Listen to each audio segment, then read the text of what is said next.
Welcome to Hands-On at Home with the Peoria Riverfront Museum. My name is Heather Placco, the program manager, and today we're going to be doing origami. We're going to start out today with folding an origami fox. We need a square sheet of paper. If you don't have a square sheet of paper or origami paper, you can use plain printer paper or any paper you have. Just make sure you fold it into a square. To fold it into a square, take one corner to the side of the paper and line it up exactly.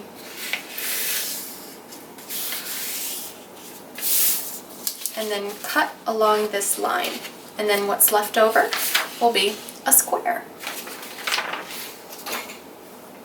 Your first step is going to be to fold one corner to the other.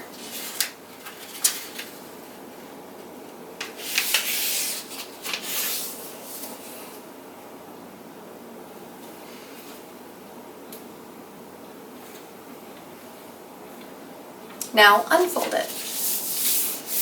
You're going to do the same thing with this corner to this corner, so matching up the line that you just created.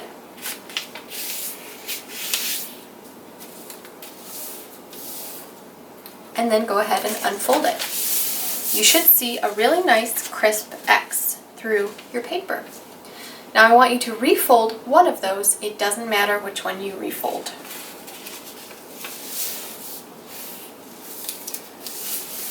You're going to go ahead and take one of these corners of the two matching corners and fold them up into the third center point. So I'm going to fold it in towards it and make the crease. And then same thing on the other side. I'm going to mirror the fold from here to here.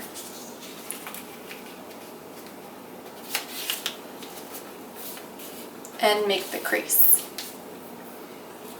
So from here you should have one side that's completely flat and one side that has two pieces of paper coming up off it and another side and another part inside.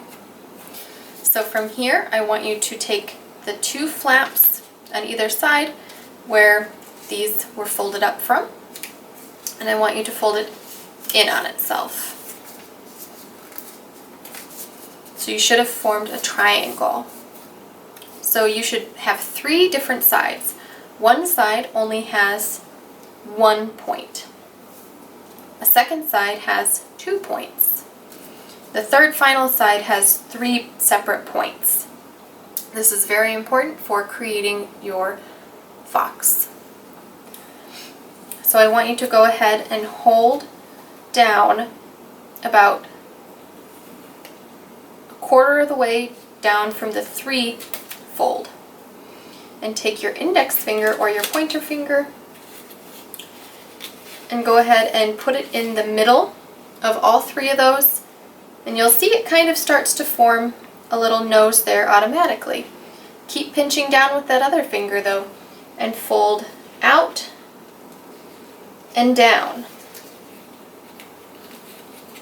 Now this is what it should look like here. A little funny, but almost there. So you just have to flatten the rest of it. So take this center piece, push it down, and flatten. And then one final step is to go ahead and add his tail for stability so he can stand. And there you've made a fox. And if you wanted to add some eyes and a nose, you could definitely do that too. Our next project is going to be folding a penguin. You'll want to position it in a diamond shape towards you. Go ahead and take one corner to the other side and fold it longwise.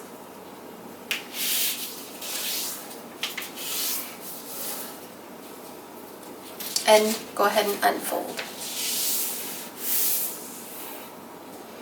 From here, take one of the sides that you made this line on and fold it down. And try to be conscious of making this line right where it's pointing to on the tip.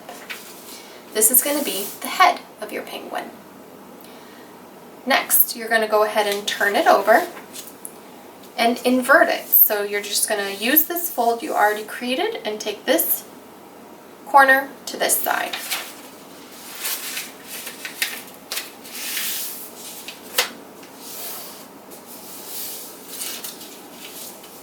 Next we're going to make the wings. So take just one layer of paper from the side of your penguin and fold it backwards. Now how far you fold it is going to create how long of wings your penguin has. So that's about how long I did mine. So go ahead and turn it over now. Now you want to try to mirror your penguin's wings on this side too. So fold till you see the other side, and then kind of match it up with this corner on this side as well. So this final corner is going to become his tail. So go ahead and carefully open up, fold his wings in, and flip him over. So you're going to fold this corner up just like you created the head. Make sure you line up the tip along this line here that we've created the whole time. Fold him back again. We're almost done. So this is one way to finish your penguin, but if you want to add one more step, we're going to do what's just called shaping instead. So we're going to put our thumb underneath the beak and gently fold back the sides with our thumb there and just shape or do a soft fold on his head. That way his face kind of sticks up. That way he kind of has more shape and dimension to him. And there you've made your very own origami penguin. Thank you so much for joining us today for Origami with Hands On at Home. A special thank you to our members and our Visionary Society members for making programming just like this happen every single day. Thanks. We'll see you next time.